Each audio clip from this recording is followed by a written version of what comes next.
Experience 11 days of Grand Europe trip with easy EMI of rupees 25,000 only with GT Holidays, South India's #1 travel brand.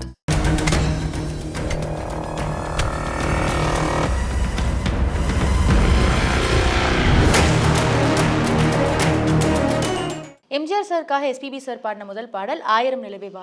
அதே மாதிரி சிவாஜி சாருக்காக இவர் பாடின பாடல் பொட்டு வைத்த முகமோ, சுமதி என் சுந்தரின்ற படத்துல இருந்து. ஸோ அந்த காலத்துலலாம் சிவாஜி சாருக்கு டிஎம் சௌந்தரராஜன் சார் தான் பாடுவார். ஏன்னா அவருடைய குரல் எவ்வளோ கம்பீரமா இருக்குன்னு எல்லாருக்குமே தெரியும். தனக்காக டிஎம் சௌந்தரராஜன் சார் மாதிரி பாடி எஸ்பிபி சார் தன்னுடைய தனித்தன்மையை இழந்துடக்கூடாதுன்றதுக்காக சிவாஜி சார் எஸ்பிபி சாரை கூப்பிட்டு, எனக்காக நீ குரல் மாத்திலாம் பாட வேணாம், உன்னுடைய சொந்த குரல்ல இயல்பா நீ பாடு, உனக்கேற்ற மாதிரி நான் நடிச்சுக்கிறேன் அப்படின்ற மாதிரி சொல்லியிருக்காரு. ஸோ ஒரு புது பாடகர், அறிமுகமான ஒரு பாடகருக்காக எந்த அளவுக்கு வந்து இவர் உறுதுணையா இருந்திருக்காருன்றதுக்கு இந்த சம்பவம் ஒரு உதாரணம் இல்லையா? சுமதி என் சுந்தரி படத்தில் முதலாக எஸ்பி பாலசுப்ரமணியம் சிவாஜிக்காக பாட வைத்த எம்எஸ் சுஷ்ணா இருக்கார். அவருடைய இசையில் தான் மிக அதிகமான பாடலில் டிஎம் சௌந்தரராஜன் சிவாஜிக்காக பாடியிருக்கார். ஆனாலும் இளையராஜா இசையில் பாடின சில பாடல்கள் இருக்குது, அது குறிப்பிடத்தக்க பாடலில் அமைஞ்சது. அதில் 2 பாட்டு என்னுடைய தயாரிப்பில் அமைந்த படத்திலேயே அமைஞ்சது, அதை சொல்லியே ஆகணும். ஒன்று வாழ்க்கை திரைப்படத்தில் அன்பிருக்கும் உள்ளங்களே அப்படின்னு தொடங்குகின்ற ஒரு பாட்டு அந்த படத்தில் சிவாஜிக்காக பாடியிருந்தார் எஸ்பி பாலசுப்ரமணியம். இன்னி வரைக்கும் சிவாஜி ரசிகர்களாலும் சரி, எஸ்பி பாலசுப்ரமணியம் ரசிகர்களாலும் சரி கொண்டாடப்படுகின்ற ஒரு பாட்டு. அன்பிருக்கும் உள்ளங்களே எந்தருமை செல்வங்களே. அதே மாதிரி இன்னொரு முக்கியமான பாட்டுன்னா அது ஜல்லிக்கட்டு படத்தில் இடம்பெற்றிருந்த பாட்டு. ஹே ராஜா ஒன்றானோம் என்று அப்படின்னு தொடங்குற அந்த பாட்டை எஸ்பி பாலசுப்ரமணியம் மனோ 2 பேரும் சேர்ந்து பாடியிருந்தாங்க. அந்த பாடலும் இன்னி வரைக்கும் எல்லா ரசிகர்களாலும் விரும்பப்படுகின்ற ஒரு பாடல்.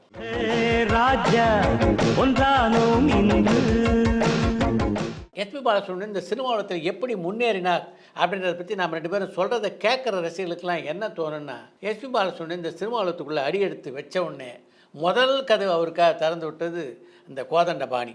அடுத்த கதவை புரட்சித் தலைவர் எம்ஜிஆர் திறந்தார். இன்னொரு பக்கம் கே மாதவன் ஒரு பக்கம் கதவு திறந்தார், இன்னொரு பக்கம் எம்எஸ் சுஷ்ணா கதவு திறந்தார். சுலபமாக எஸ்பி பாலசுப்ரமணியம் இந்த சினிமாவளத்துக்குள்ளே வந்துட்டார் அப்படின்ற மாதிரி தான் தோணும். ஆனால் உண்மை அது இல்லை. ஆரம்ப காலத்தில் எல்லா சினிமா கலைஞர்களும் எப்படிப்பட்ட போராட்டங்களெல்லாம் சந்திச்சுட்டு அதுக்கு பின்னால் போராடுகிறாங்களோ அது மாதிரி தான் எஸ்பி பாலசுப்ரமணியத்துடைய வாழ்க்கை அமைஞ்சது. அதுக்கு உதாரணமாக ஒரு சம்பவத்தை இந்த நிகழ்ச்சியில் பதிவு பண்ணோம் அப்படின்னு நினைக்கிறேன். அன்றைக்கி கோல்டன் ஸ்டுடியோவில் ஒரு பாடல் பதிவு எல்லா ரசிகரோட பாடிக்கிட்டு இருந்தார் எஸ்பி பாலசுப்ரமணியம். அந்த படத்துக்கு இசை சத்யம் அப்படின்ற இசையமைப்பாளர். எல்லா ரசிகர் எப்படிப்பட்ட பாடகி அப்படின்றது எல்லாருக்கும் நல்லா தெரியும். ஒரு வெர்சடைல் சிங்கர். அது மட்டும் இல்லாமல் அவங்களுடைய குரல் இருக்கு, அப்படி ஹை பிச்சில் பாடக்கூடியவங்க. அந்த அளவுக்கு ஈடு கொடுத்து எஸ்பி பாலசுப்ரமணியத்தால் அன்றைக்கி பாட முடியல அப்படின்றது தான் உண்மை. அது இப்போ தான் ஆரம்ப காலம். எஸ்பி பாலசுப்ரமணியம் பாட துவக்கி இந்த காலகட்டம். அது எப்படி அந்த அம்மாவுக்கு ஈக்குவலாக அவரால் பாட முடியும்?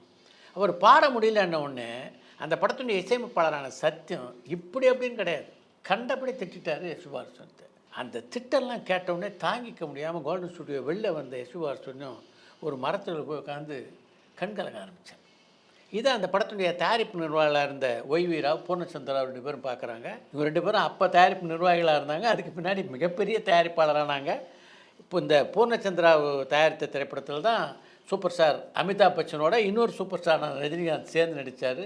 தமிழில் உருவான சட்டம் ஒரு திரைப்படத்துடைய இந்தி பதிப்பு அவர் தான் தயாரித்தார். அதுக்கு பின்னாடி பல வெற்றி படங்கள் தமிழ், தெலுங்கு, ஹிந்தி என்று எல்லா மொழியிலையும் தயாரித்த ஒரு தயாரிப்பாளர் தான் அவர். அவர் இசையமைப்பாளர் சத்தியத்திட்ட போய் சொல்லியிருக்கார், பையன் புது பையன், அவரை போய் நீ இப்படி வந்து ஸ்டூடியோவில் எல்லாரும் முன்னாடியும் திட்டினா அந்த பையன் எப்படிப்பா முன்னுக்கு வருவான், கொஞ்சம் சாந்தமாக பதில் சொல்ல வேணாம், நீங்கள் பாட்டு கண்டவெல்லாம் பாட கூப்பிட்டு வந்துடுவீங்க, அவரெல்லாம் வச்சு நான் வந்து பாட்டு எடுக்க முடியுமா அப்படின்னு அப்பவும் சத்தம் போட்டிருக்கார் சத்தியம். சரி சரி பாடு அப்படின்னு அதுக்கு பின்னாடி எஸ்பி பாலசுப்ரமணியத்தை பாட சொல்லியிருக்காரு.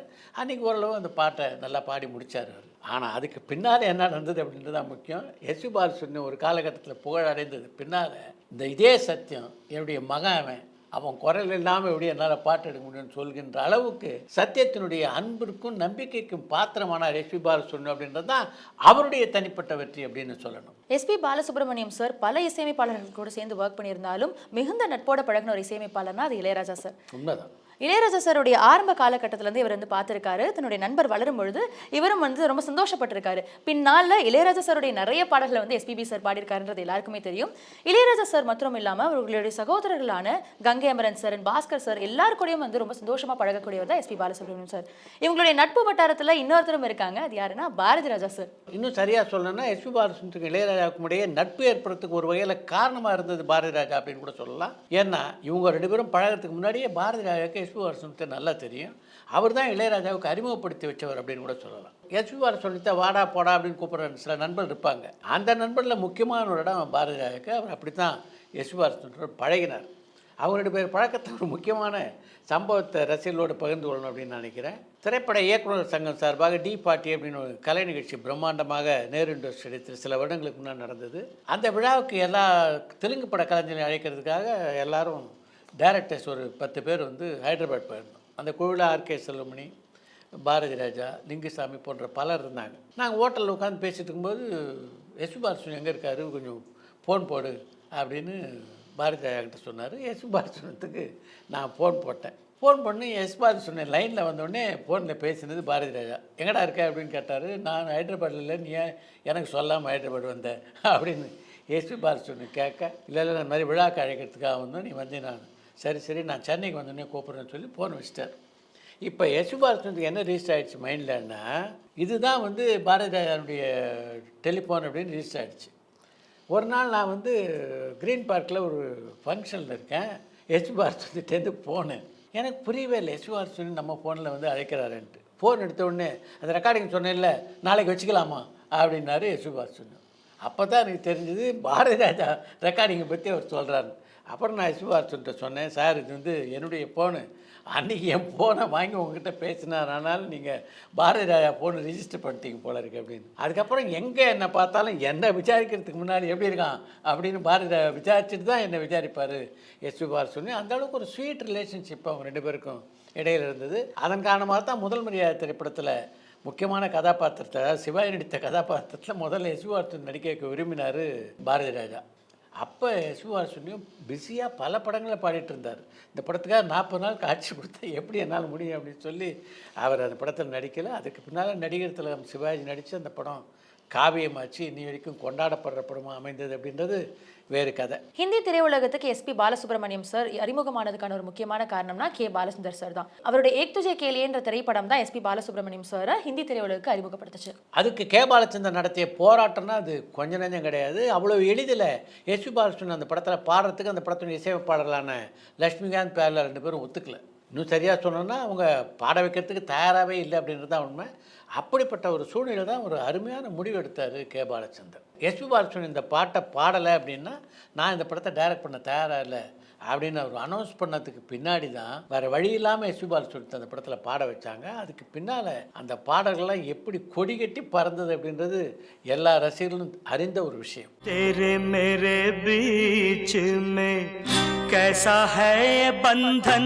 அது மட்டும் இல்லாமல் தெலுங்குல சங்கராபரணம், ஏக் துஜே கேலியில் எஸ்பி பாலசுப்ரமணியம் ஒரு போராட்டத்தை சந்தித்த மாதிரி தான் சங்கராபரணம் படத்துலேயும் ஒரு போராட்டத்துக்கு பின்னால் பாடக்கூடிய வாய்ப்பு ஒரு கிடைச்சிது அப்படின்னு சொல்லணும். இந்த முறை வந்து இசையமைப்பாளர் அவரை மறுக்கலை, எஸ்பி பாலசுப்ரமணியம் தான் தயங்கினார். சங்கராபரணம் பாட்டை பொறுத்த வரைக்கும் சாஸ்திரிய சங்கீதத்தில் அமைந்த பாட்டு. அதனால் அந்த பாட்டை நம்மளால் பாட முடியுமா அப்படின்ற தயக்கம் எஸ்பி பாலசுப்ரமணியத்துக்கு இருந்தது. அதனால் மன்னிச்சுங்க, என்னால் பாட முடியாது அப்படின்னு கூட சொல்லிட்டார். அவருக்கு வந்து நல்ல கே மாதவனோட மிக நெருக்கமான பழக்கம் உண்டு. கே மாதவன் கூட ஒரு காலகட்டத்தில் எஸ்பி பாலசுப்ரமணியத்தை விட்டுட்டு வேறு ஏதாவது சாஸ்திரிய சங்கீதம் தெரிஞ்சவங்களை அந்த படத்தில் பாட வச்சிடலாம் அப்படின்ற முடிவுக்கு வந்துட்டார். அப்போ கே மாதவனுடைய புகழேந்தி தான் அந்த முடிவு எடுத்தார். இல்லை இந்த பாட்டை எஸ்பி பாலசுப்ரமணியம் பாடினா தான் சரியாக இருக்கும் அப்படின்னு சொன்ன அவர் அந்த பாடலை அவர் பாடி பதிவு செய்து எஸ்பி பாலசுப்ரமணியத்தை கொடுத்தார். இதை கேளுங்க, கேட்டுட்டு நீங்கள் ஒரு 4 நாள் கழிச்சு ரெக்கார்டிங் வாங்க, நிச்சயமாக நீங்கள் நல்லா பாடுவீங்கன்னு நம்பிக்கை இருக்குது. இதை கேட்டுட்டு பாடுங்க, ஆனால் கூடவே பாடாதீங்க. ஏன்னா கூடவே பாடினா புகழேந்தினுடைய அந்த ஸ்டைல் வந்துடும் அப்படின்றத எச்சரிக்கையாக இருந்தார் புகழேந்தி. அப்படி இத்தனை போராட்டங்களுக்கு பின்னால் எஸ்பி பாலசுப்ரமணியம் பாடிய பாட்டு தான் சங்கராபரணம் படத்தில் இடம்பெற்றது.